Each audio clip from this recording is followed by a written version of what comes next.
आज 2 अक्टूबर 2024। पिछले सालों की तरह से एक बार फिर भारत राष्ट्र अपने एक शांति के दूत, शांति के मसीहा महात्मा गांधी, मोहनदास करमचंद गांधी का जन्म दिवस मना रहा है। वो मोहनदास करमचंद गांधी अहिंसा और शांति के अपने समय के महान पुजारी थे। अब अमन और शांति और अहिंसा जैसे कि इंसान चांद सितारों की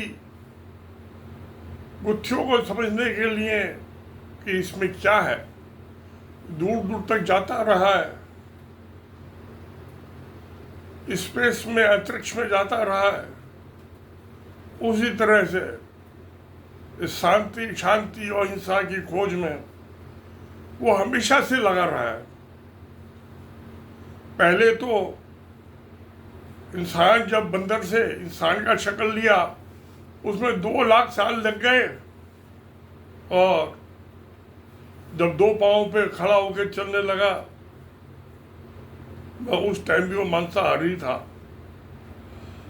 जब साउथ ईस्ट अफ्रीका से चल के, जिसको कहते हैं ग्रेट एडॉक्स, लगभग 65,000 साल पहले वो साउथ ईस्ट अफ्रीका से चल के वहाँ जोहानिसबर्ग के पास आज भी वर्ल्ड हेरिटेज साइट है, जहाँ पे हड्डियाँ मिली हैं जो आदि मानव की। तो वो नॉर्थ की तरफ चला, कुछ जो था अरबियन कंट्री, सेंट्रल एशिया से होता हुआ, वो चाइना होता हुआ, उधर रशिया होता हुआ, और ये नॉर्थ अमेरिका, कनाडा, उधर फिनलैंड से होके, अलास्का से होता हुआ और साउथ अफ्रीका तक चला गया। इसी प्रकार सेंट्रल एशिया से साउथ ईस्ट एशिया की तरफ भी उसका पलायन हुआ, और कुछ लोग जो थे इथोपिया के होते हुए यूरेशिया होते हुए यूरोप की तरफ भी गए। वो सब शांति और अहिंसा की तलाश में चले।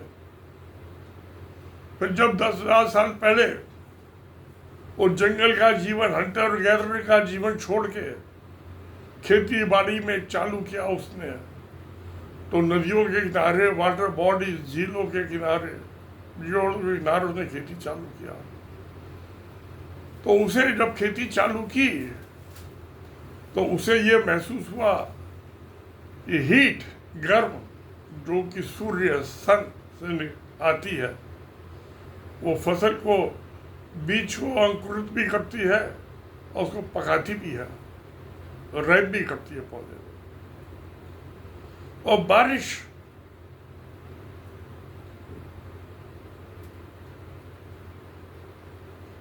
इंद्रा, वरुणा, तो उसने उनकी पूजा करनी शुरू कर दी। सन, अग्नि, वरुणा, इंद्रा। अब क्योंकि जहाँ क्लाइमेटिक कंडीशन अच्छी थी, आबहवा अच्छी थी, जहाँ आसानी से इंसान पनप सके, फूल फल फूल सके, तो साउथ एशिया का इलाका था। क्योंकि सेंट्रल एशिया, जिसको मिडिल ईस्ट बोलते हैं, ये तो सब रेगिस्तानी इलाका था, पानी की दिक्कत थी बहुत। सेंट्रल एशिया में भी बहुत बर्फ पड़ती थी, वो भी अच्छा इलाका नहीं था इंसान के रहने के लिए। तो अब मैं देखता हूँ कि उसने उसको, सूर्य को देवता मान लिया, जिससे हीट निकलती है, पौधे फलते हैं, बीज अंकुरित होते हैं, फसलें पकती हैं। अग्नि, आग, वरना इधर बारिश, उस जमाने में कोई इरिगेशन तो सिस्टम था नहीं सिंचाई का, तो इनको इंसान ने देवता मान लिया। वो इतना ही काफी नहीं था, वो पहले सब मांसाहारी थे, नॉन वेज थे। उन्होंने ये जानवर जो है, घोड़ा है, गधा है, सुअर है, गाय है, भैंस है, इसको डोमेस्टिक एनिमल भी बना लिया था, सीख चुका था। तकरीबन 6000 साल पहले तक आते आते पहले 4000 साल इसी काम में लग गए। उसने देखा कि जो यूजफुल है एनिमल्स, जानवर, दुधारू पशु, इनका दूध निकाल के हम कर सकते हैं, पी सकते हैं, बोझा ढोने के लिए भी काम आएंगे, ट्रांसपोर्टेशन के बैठ के भी जा सकते हैं दूर। जैसे अलेक्जेंडर 2300 साल पहले ग्रीस से चल के और पंजाब तक आ गया, भारत के बीच में फारस को, ईरान को जीतता हुआ। बहुत बड़ी अखबार थे, डायरस के अखबार थे उस जमाने में। इस्लाम और क्रिश्चियनिटी पैदा नहीं हुए थे।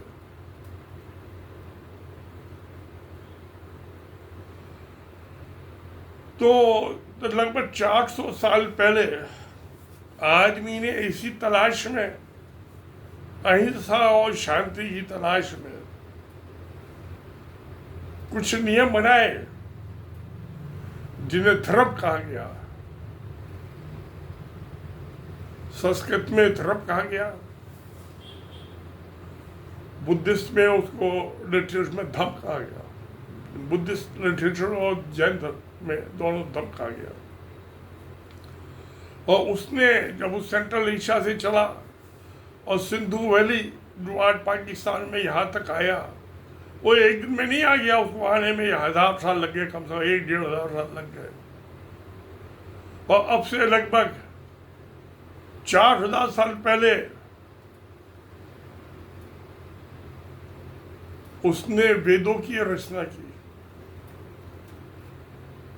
वेदों की रचना में कोई शक्ल नहीं होती थी देवी देवता की, पत्थर की बुत नहीं होते थे, कोई मंदिर नहीं होते थे।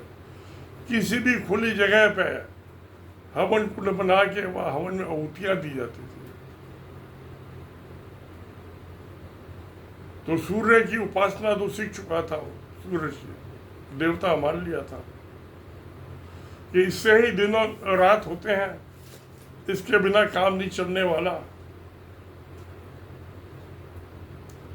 चांद सितारों को भी देख लिया था, उनकी चांद सितारों की पहचान भी वो आस्ता आस्ता चाल भी पहचानने की कोशिश कर रहा था। तो खैर वेदों की रचना हुई, वेदांत। मगर उसने जैसे एक सिक्के के 2 पहलू होते हैं, 2 साइड्स होती हैं। चार्वाक जो शास्त्र, जो उसकी चार्वाक शास्त्र का अपोजिट था वेदांत का। वेद कहते थे कि भगवान होता है, हमारे जैसे कर्म होते हैं, हमारे काम होते हैं, उसके मुताबिक हम स्वर्ग और नरक में जाते हैं। स्वर्ग में सुख मिलता है, नरक में दुख मिलता है। चार्वाक शास्त्र कहता है कि मरने के बाद इंसान जल फूक के राख हो जाता है, कुछ नहीं बचता, कोई भगवान नहीं होता, कोई स्वर्ग नहीं होता, कोई नरक नहीं होता। तो खाओ पियो मौज करो, बेशक के उधार के पैसे से घी पीना पड़े तो घी पियो, और उधार का पैसा वापस देने का नाम ना लो। तो इस सारे संसार में वेदांत के उपासक और उस पर अमल करने वाले बहुत कम आदमी ना के बराबर है। सारे आदमी चार्वाक दर्शन के पुजारी बन गए। दुकान में और दफ्तर में, दुकान में भगवान की फोटो लगाते हैं, मूर्ति रखते हैं, सुबह धूपबत्ती अगरबत्ती जलाते हैं, दिया चला पूजा करते हैं, और सुबह शाम तक अपने ग्राहकों का कस्टमर्स की बेईमानी करते, चूना लगाते हैं, मिलावटी माल बेचते हैं।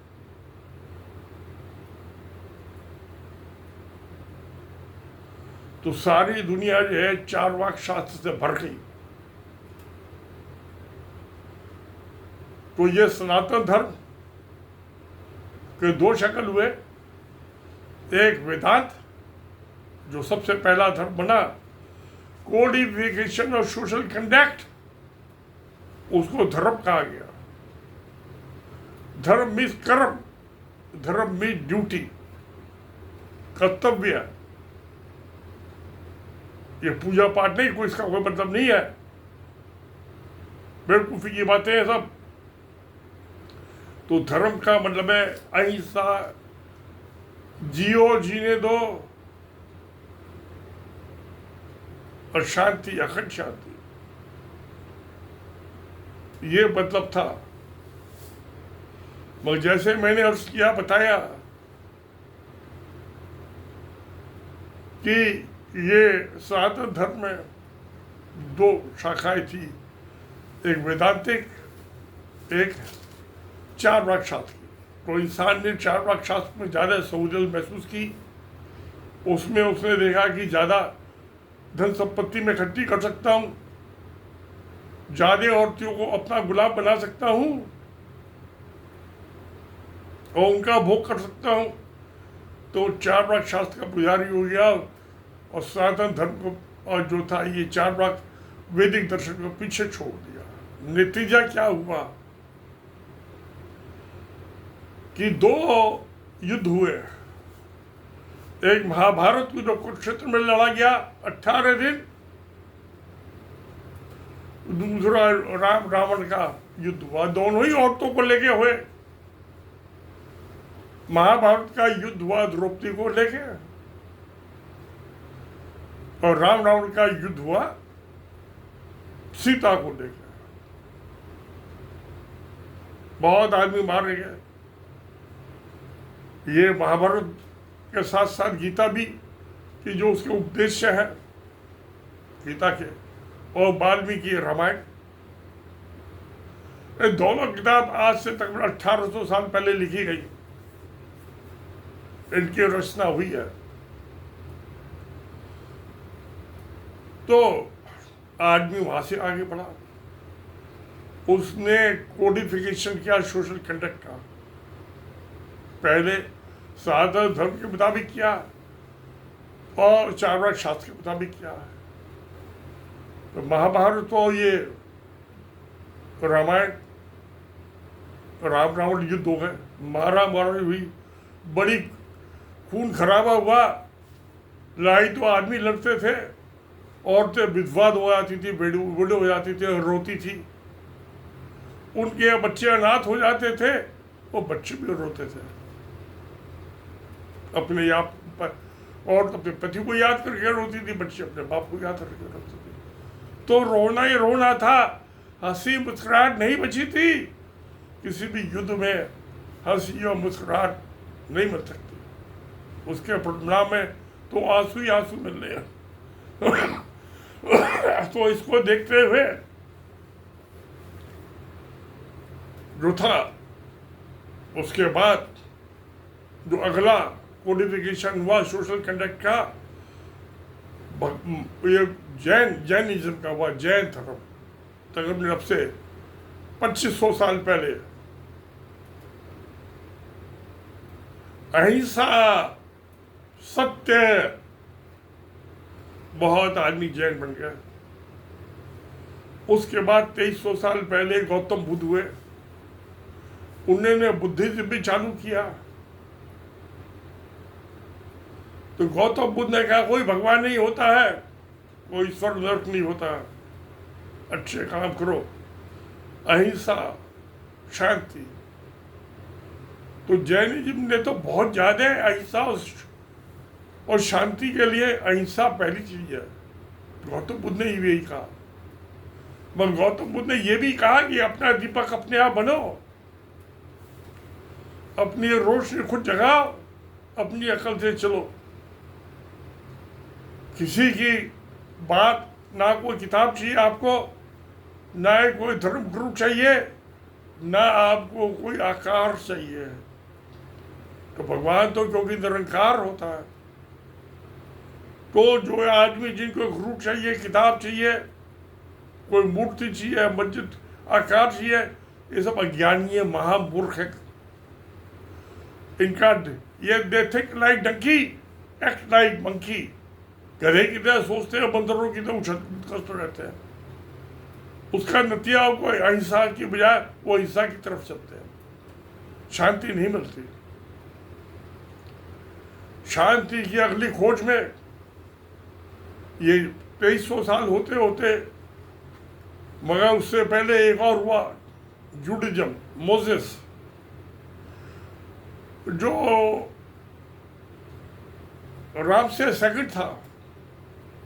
वो मोजेस का और राम से सेकंड जो इजिप्ट के किंग थे, दोनों का जीवन साथ साथ बीता, बचपन बीता, एक साथ खेले।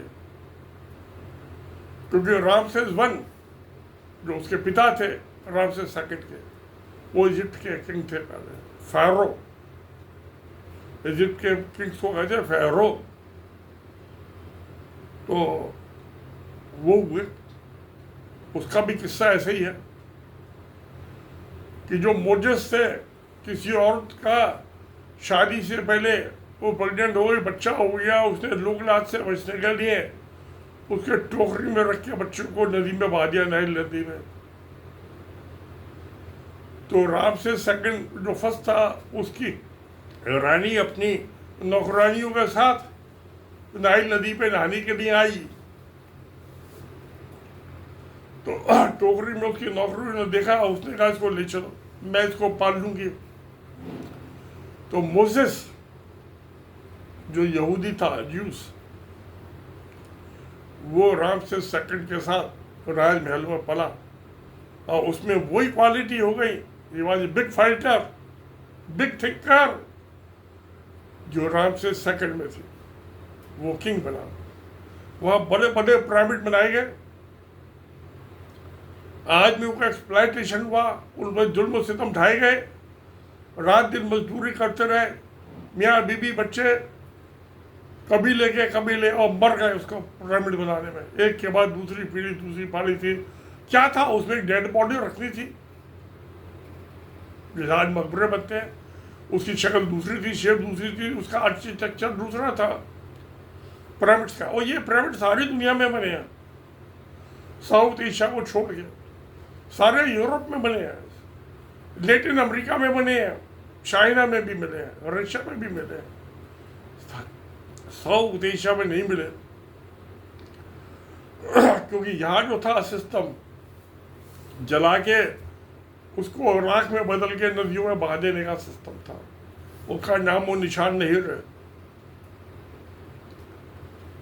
तो मोसेस, उन्होंने जब देखा कि उनके कबीले वालों पे बहुत अत्याचार हो रहा है, उन्होंने अपने कबीले वालों को समझाया, यहूदियों की तुम चलो।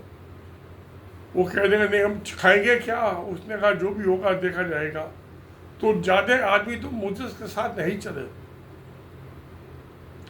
कुछ आदमी चले, और वो जो थे वहाँ से इजिप्ट से चले, जहाँ आज सुएज कैनाल है, वहाँ से उन्होंने पार किया। नदी आई, उसमें बाढ़ आ गया, समुद्र में तूफान आ गया,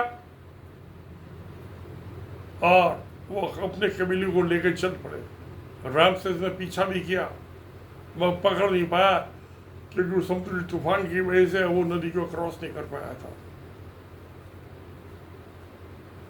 तो खैर, अब वहाँ से चलते चलते उनका हम यरूशलेम चलेंगे। यरूशलेम कहाँ है किसी को कुछ पता नहीं था, रामसेस को भी पता नहीं था। उनके लिए ऐसे था यरूशलेम जैसे स्वर्ग, हेवन, पता नहीं कहाँ था। जैसे आज भी इंसान को पता नहीं हेवन कहाँ है, स्वर्ग कहाँ है, नरक कहाँ है, ऐसे रामसेस को भी नहीं पता था। खैर, वो आ गया, चलते चलते सनाई डेजर्ट पे आ गया। वहाँ पे माउंट सनाई पे रुक गया। कुछ दिन के थक गए थे, चलते चलते बहुत दिन हो गए थे, और नॉर्थ इजिप्ट से और उसके साउथ इजिप्ट में आ चुके थे। रेगिस्तानी इलाका था, पानी की बड़ी महा दिक्कत थी। क्या पहुँचे वहाँ माउंट सनाई पे, वो कुछ दिन रुक गया कि मैं आराम कर लिया। तो वहाँ पे एक कबीला था उसकी लड़कियां पानी भरती थी कुएं से, जैसे आज भी है। वो पनघट, वह डगवेल होता है, वो उसको उसके चार तो पनघट ही कहलाती है ना। अब वो 2 मटके 2 साइड में लड़कियां लेके और 3 मटके सर पे रख के और कमर मटकाती भी चलती हैं। वो कहते हैं कमर मटका के चली बड़ी मुश्किल है डगर पनघट की, कमर मटका के चली गोरी पनघट से। वो बड़े गाने हैं फिल्मों में। मुगले आजम में भी था शायद एक ऐसा गाना। तो वो आ गया मोजेस, तो मोजेस में उसने देखा, उसको 10 रोशनी दिखाई दी आसमान से, जैसे बिजली चमकती है, कड़कती है। उसको 10 कमांडमेंट्स आ गया। मैंने एक फिल्म देखी थी, उसको बड़ी मशहूर फिल्म है 10 कमांडमेंट्स। तो मिरर के फोनिक सिनेमा में जब मैं पढ़ता था, हॉलीवुड की फिल्म थी वो बनी हुई, MGM होता था कोई वहाँ स्टूडियो की बनी हुई थी वो। बहुत पुरानी बात हुई, अब तो मैं 80 साल में आ गया। उस टाइम शायद मैं 16-17 साल का था जब वो 10 कमांडमेंट्स देखी थी। तो उसके जो मैसेज था, तो उसके बेस पे तो तोरा TORAH तोरा एक ग्रंथ की रचना की मोसेस ने। वो जूस का धर्म ग्रंथ बन गया। आज उसको हिब्रू बाइबल भी बोलते हैं। तो हिब्रू लैंग्वेज में लिखा गया था। हाँ, ओल्ड टेस्टामेंट भी बोलते हैं। तो न्यू टेस्टामेंट तो जीसस क्राइस्ट का हो गया ना, तो उसको ओल्ड टेस्टामेंट, क्योंकि वो भी देववाणी थी।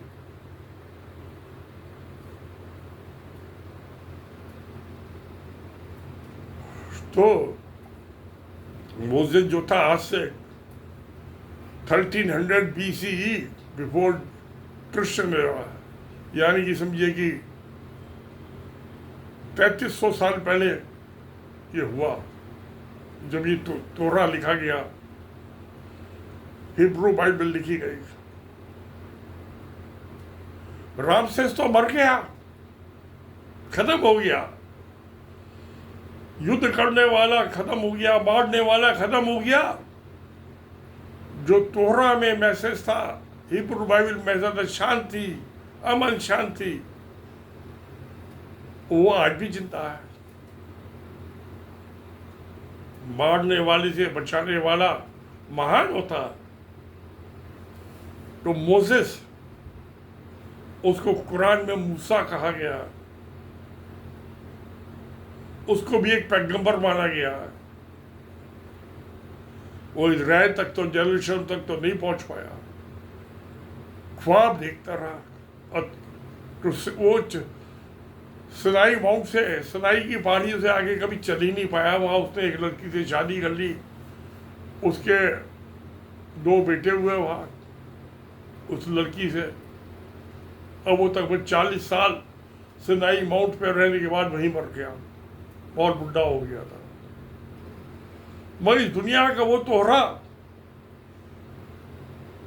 हिब्रू बाइबल जो दे गया, शांति का मैसेज, अमन और शांति, भाईचारा, प्यार, मोहब्बत, तो मर गया, मगर वो संदेशा आज भी जिंदा है और आज भी इंसान के लिए इस्तेमाल के काबिल है।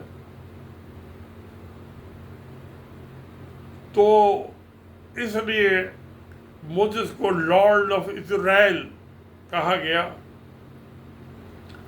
और उस जमाने में जब बना, तो आज का जो पैलेस्टाइन और सीरिया है, ये इजिप्ट का पार्ट होता था। ये यहूदी उसके बनने के बाद एक्सपेंड हुए, और इनका जो आज का पैलेस्टाइन है, जिसमें 70% जो जॉर्डन के कब्जे में है, 30% में जो इजराइल बसा हुआ है, गाजा स्ट्रिप है, वेस्ट बैंक है, और सीरिया एक इंडिपेंडेंट कंट्री है। तो ये जो थे इनके मोसेस के जो फॉलोअर्स थे उनका राज रहा। अब से लगभग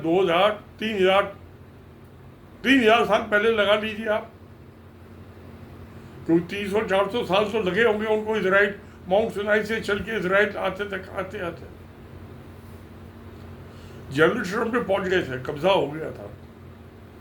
तो हिस्टोरिकल पर्सपेक्टिव में हम देखें तो ये सारा इलाका पैलेस्टाइन और सीरिया का जो है, इसके जो ओरिजिनल हैबिटेट से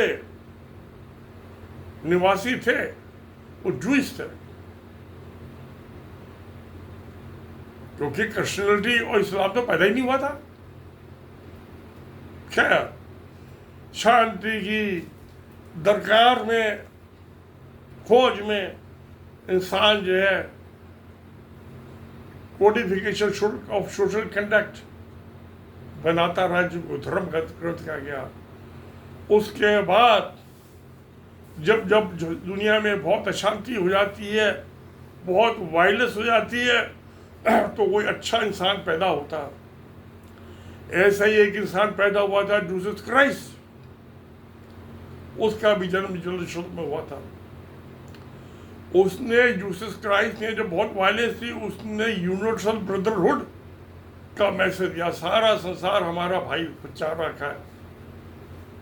अब क्या होता है, जो ताकतवर होता है उसको तो किसी धर्म की कोई बात सुनता नहीं, जो कमजोर होता है उसको पीछे शांति की बात बड़ी अच्छी लगती है, तो कन्वर्ट हो जाता है उसकी तरफ, अट्रैक्ट हो जाता है। यही हुआ। वह बहुत आदमी जो थे फॉलोअर बन गए जीसस क्राइस्ट के, मगर जो रूलर्स थे, जो शासक थे, उनको ये बात पसंद नहीं आई और उन्होंने जीसस क्राइस्ट ईसा मसीह को सूली पे टांग दिया, कीले ठोक दी उसके हाथ पांव में।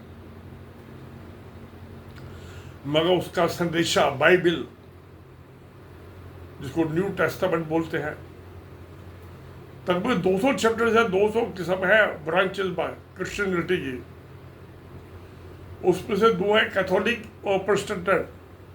इनमें भी दोनों में मारा मारी हुई है, खून खराब हुआ है। किसी ने जुर्म सितम ढाने में कोई कमी नहीं छोड़ी। जीसस क्राइस्ट के नाम में जो धर्म बनाया गया, शांति, भाईचारा, अमन, उसमें भी वायलेंस हुई। मगर वायलेंस होते होते फर्स्ट वर्ल्ड वॉर और सेकेंड वर्ल्ड वॉर के बाद जो क्रिश्चियन वर्ल्ड था, उनको पता चल गया इसमें नुकसान के सिवा कुछ नहीं है। उन्होंने लड़ाई छोड़ दी, इंटरनेशनलिज्म पे अंतर्राष्ट्रीय बन गए, कॉमनवेल्थ कंट्रीज बना ली, यूरोपियन यूनियन बना ली। वो धर्म को, सरकार को और चर्च को अलग कर दिया। Religion and state was separated in the following years, जिससे कि जब सरकार को अलग कर दोगे तो अत्याचार होने के चांस बहुत कम हो जाते हैं। होता है, थोड़ा बहुत होता है, कम हो जाता, बहुत कम हो जाता है। तो जीसस क्राइस्ट हुए वहाँ, तो इसके बाद सबसे पहले साधन धर्म बना, फिर महावीर जो जैनिज्म बना, फिर बुद्धिज्म हुआ 2300 साल पहले, फिर ये मोसेस आ गए।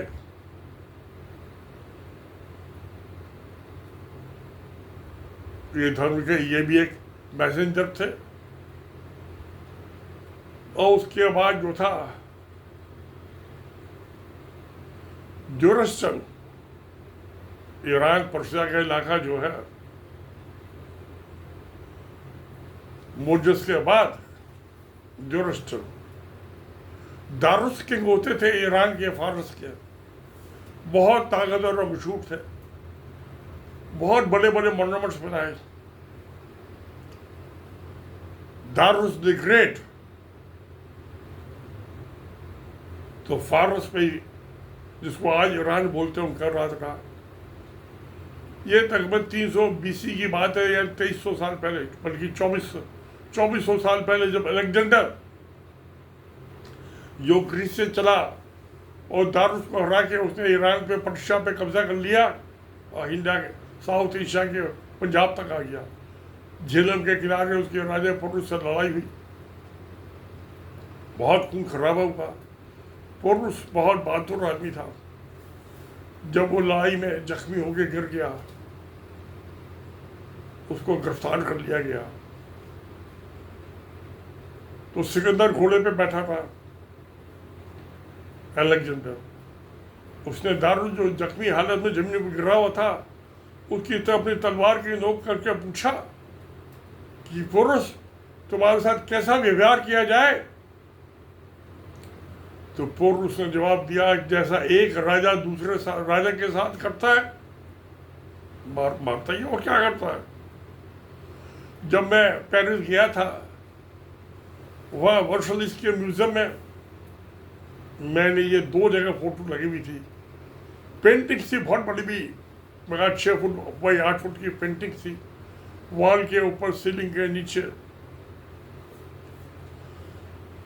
सिकंदर घोड़े पे बैठा हुआ है और राजा दारुल जमीन में गिरा हुआ, जख्मी हालत में। बहादुरी की पराकाष्ठा for supreme sacrifice, supreme boldness. तो उसके बाद जो था, ये पर्शिया जीत चुका था 2300 साल पहले। राजा दारुस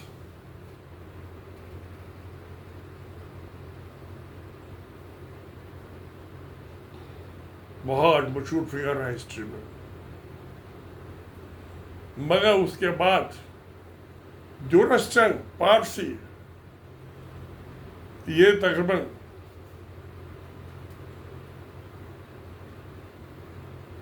उसके 2300 साल 2200 साल पहले, 1200 BC, 3200 साल पहले, यानी मोजेस के बाद,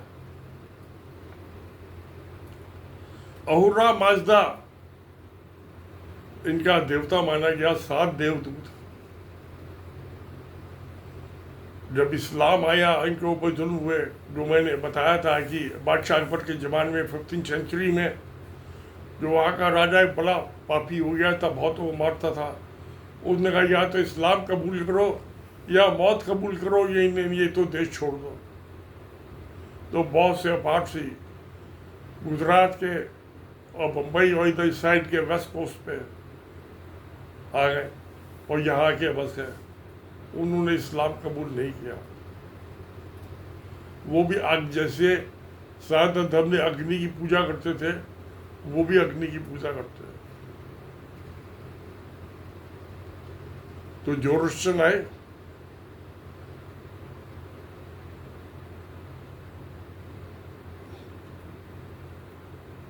मोजेस के 2 साल बाद वो भी शांति की खोज में आए, अहिंसा की खोज में आए।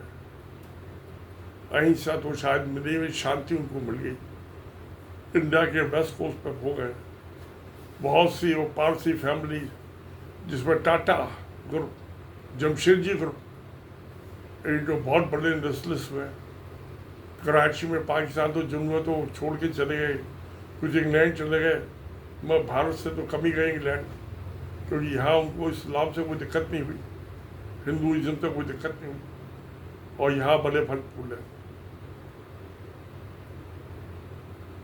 जमशेदजी, टाटा, गोदरेज वगैरह ये पारसी ग्रुप है, आज भी चल रहे हैं। बड़े इंडस्ट्रियलिस्ट है, 150 साल पुराने, 250 साल पुराने। तो ये जैनिज्म हो गया 400 साल पहले BC। कृष्ण रा के बुद्धिज्म हो गया, क्रिश्चियनिटी आई। उसके बाद इस्लाम, अब से 1400 साल पहले। इस्लाम मैसेज ऑफ पीस, शांति, सबके साथ बराबरी का हक। शायद दुनिया में ये बहुत पुरानी किताब है जिसमें मैं सोशलिज्म देखता हूँ। पानी के ऊपर 6 आयतें हैं कुरान के अंदर। कुरान में टोटल 5,500 आयतें हैं। ऋग्वेद में तो 10,732 आयतें, सबसे बड़ा धर्म ग्रंथ है। बाइबल इतना बड़ा नहीं है, मैं कुरान पे जो है तो 6 आयतों में 3 मैसेज हैं। कम्युनिटी ऑनरशिप ऑफ वाटर, पानी की, ये नहीं एक आदमी कब्जा करके बैठ जाए। तो community ownership, protection of water, यानी पोल्यूट होने से बचाएं, डिस्ट्रॉय होने से बचाएं पानी के सोते को। इक्विटेबल डिस्ट्रीब्यूशन, सबको बराबरी का पानी मिले। कोई अरब कंट्री में पानी की बहुत दिक्कत थी, तो 6 आयतों में ये पानी का जिक्र आया है। तो मैं देखता हूं कि आज भी जो कुरान में 6 आयतें लिखी हैं, अब 6 आयतें कैसी हो गई बात, तो कुरान में एक आयत में से 3 वर्ड्स हैं, 3 शब्द। पहला शब्द तो अल्लाह हो गया, 2 शब्द और बचे बस। इतना सिंपल था ये कुरान की, इसका मैसेज बहुत दूर दूर तक फैला। ये संस्कृत के श्लोकों की तरह नहीं था जिसमें 8-8, 10-10, 12-12 शब्द थे। इसने कुरान इस्लाम का बहुत जल्दी फैलाव हुआ, बहुत जल्दी फैला, दूर दूर तक फैला, क्योंकि मैसेज बड़ा सिंपल था। कुरान में इमाम का कोई कॉन्सेप्ट नहीं है, कोई धर्मगुरु का कोई कॉन्सेप्ट नहीं है, जो कहते हैं वो बेवकूफ़ है।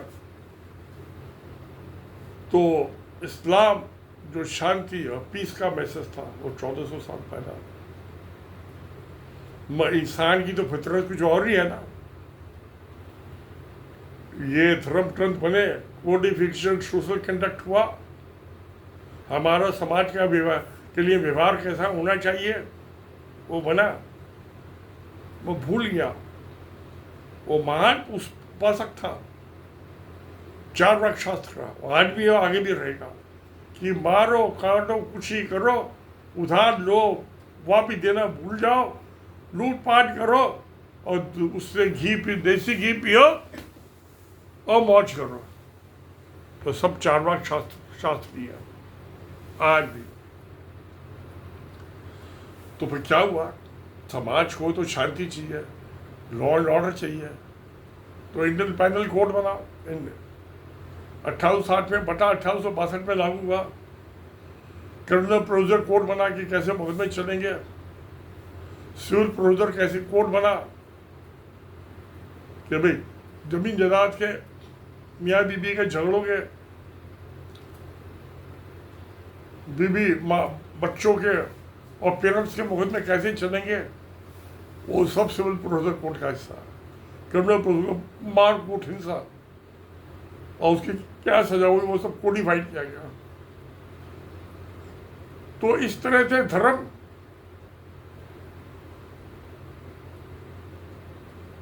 वो भी कोडिफाई किया गया धर्म ग्रंथों के थ्रू, और कानून की तरह से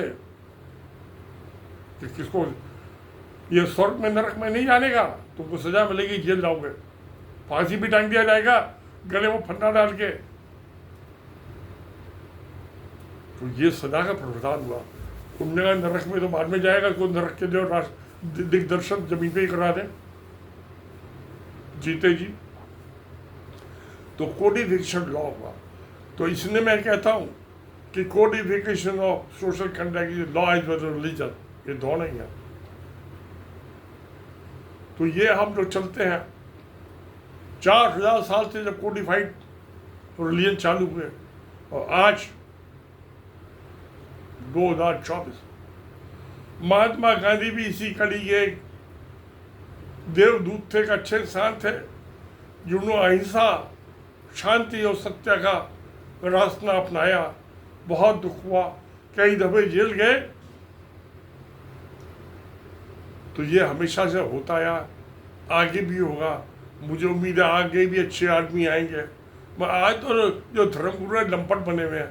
आसाराम बापू 1500 करोड़ से ज़्यादा की संपत्ति है। एक शारदा है, वो उनका 2000 करोड़ से जा रही है, 8वीं क्लास तक पढ़ी हुई है वो लेडी, कर्नाटका में, बेंगलोर में। उसके बाद स्कूल चल रहे, कॉलेज चल रहे, वो तो अच्छी बात है। शिक्षा का दान दो, बहुत अच्छी बात है। एक बाबा राम रहीम, उसको भी उम्र कैद की 5-6 रेप के केसों में, मर्डर केस में सजा हुई है। वो भी महान धर्म के रूप में बहुत उसके फॉलोअर्स हैं, लाखों में फॉलोअर्स हैं। जैसे बाबा आसाराम के लाखों में भक्त थे, ऐसे राम रहीम के भी भक्त हैं। तो ऐसे और बहुत सारे, शंकराचार्य भी उसी कड़ी में है सब, जितने धर्म गुरु हैं। इसने किसी धर्म गुरु की जरूरत ही नहीं है।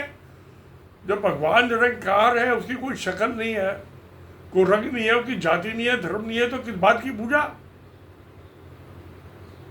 किस बात का गुरु? ये तो निखत आदमी, इनके पास दिमाग नहीं है, बेंडपट बेवकूफ है, उनको धर्म गुरुओं की जरूरत है। छोड़िए आप उसको, सबको भूल जाओ, धर्म को, किताबों को भी भूल जाओ, मूर्ति को भी भूल जाओ, चर्च को भी भूल जाओ, मस्जिद को भी भूल जाओ। अच्छे इंसान बन के सुख शांति का सुख भोगो, लंबा जीवन जियो, ज्यादा से ज्यादा बच्चे पैदा करो। यही जीवन है, यही सत्य है, यही धर्म है। इसके सिवा कुछ नहीं है। चलिए, आज है महात्मा गांधी का एक बार फिर हम जन्म दिवस शांति, अहिंसा और सत्य के दूत का मना लेते हैं। कुछ थोड़ा बहुत फॉलो कर सके तो कर ले, उसको फॉलो करना बहुत मुश्किल काम है। हम सब बड़े पापी हैं, हम सब चारवाक शास्त्र के उपासक हैं। मारो, खाओ, पियो। इसने गीता को भी, क्योंकि जो महाभारत में जितने आदमी मारे गए थे धोखे, धर्म तो कहा गया उसको, मगर सब धर्म के आड़ में झूठ भरे धोखे में मारे गए। और उनका जो नायक था, सूत्रधार था, वो कृष्ण।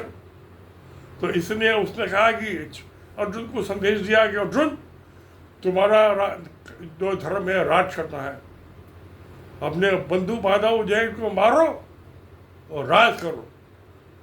तो इसलिए सनातन धर्मियों ने कभी भी गीता को अपना धर्म ग्रंथ नहीं माना, कभी नहीं माना। 18 चैप्टर है गीता में, 18 दिन महाभारत का युद्ध हुआ था।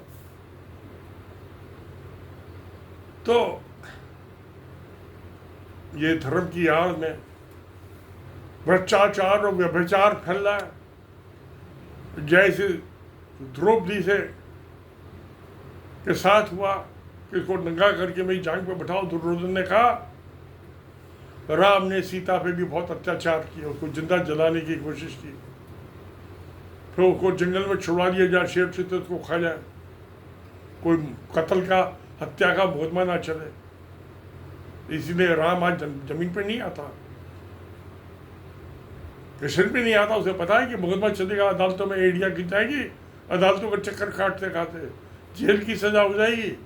इसलिए राम कृष्ण कोई जमीन पे नहीं है। कोई आपको चलते हुए दिखाई देता तो मुझे बता देना, मैं आपको समझा दूंगा, अदालत के कटघरे तक पहुंचा दूंगा उसे। मगर हाँ, वो अहिंसा का, कानून का रास्ता होगा। आईपीसी में, इंडियन पेनल कोड में बहुत से प्रोविजन जिसमें राम को सजा हो सकती है जेल की। कृष्ण को भी जेल किया गलत चीज में भड़काने के लिए अर्जुन को। तो अबटमेंट 109 सेक्शन 109 आईपीसी, तो कृष्ण को भी सजा हो जाएगी। राम को आईपीसी के सेक्शन 299 में हत्या के जुर्म में सजा हो जाएगी। 302 में तो नहीं होगी क्योंकि उसने वो हत्या मर्डर नहीं किया था। और लक्ष्मण को जो जंगल में छोड़ के आया था उसको भी अबटमेंट 109 आईपीसी और एविडेंस दस्तावेज 201 में जेल की सजा। क्रिमिनल कॉन्स्पिरेसी राम के साथ आपराधिक षड्यंत्र किया था 120 भी, उसमें भी 7 साल की सजा है। तो कृष्ण को सब मिला के उसको, लक्ष्मण को 7 साल की जेल की सजा होगी, राम को तो उम्र कैद की सजा होगी सेक्शन 299। इसमें आते नहीं है कहीं, नकली पत्थरों के बना के बुत लगा रखे, झूठ प्रेम का राज हो रहा है। और झूठ प्रेम का था, वो तो चारवाक शास्त्रवादी है ना। तो राम ने भी वेदांत को नहीं माना, कृष्ण ने भी नहीं माना, वो दोनों, वो भी महान भक्त थे, उपासक थे, बहुत बड़े प्रैक्टिशनर्स थे। चार्वाक शास्त्र के, चार्वाक दर्शन, उसकी महिमा मंडन हो रहा है। सारे आदमी उसी के प्रैक्टिशनर्स हैं, उनका कंडक्ट यही है। महात्मा गांधी का ऐसा नहीं था, इसलिए उसको आज महात्मा कहा जाता है। सहिंसा, शांति और सत्य का पुजारी कहा जाता है, इसलिए सरकारी दफ्तरों की छुट्टी होती है। जब मैं नौकरी में था तो मेरी भी छुट्टी होती थी, मनाता था। क्या उस जमाने में वीडियो वगैरह की तो टेक्नोलॉजी नहीं आई थी, गूगल पैदा ही नहीं हुआ था। तो आज फिर हम एक बार अखंड शांति की तरफ चले, कदम ताल करें। सत्यमेव जयते। नमस्कार।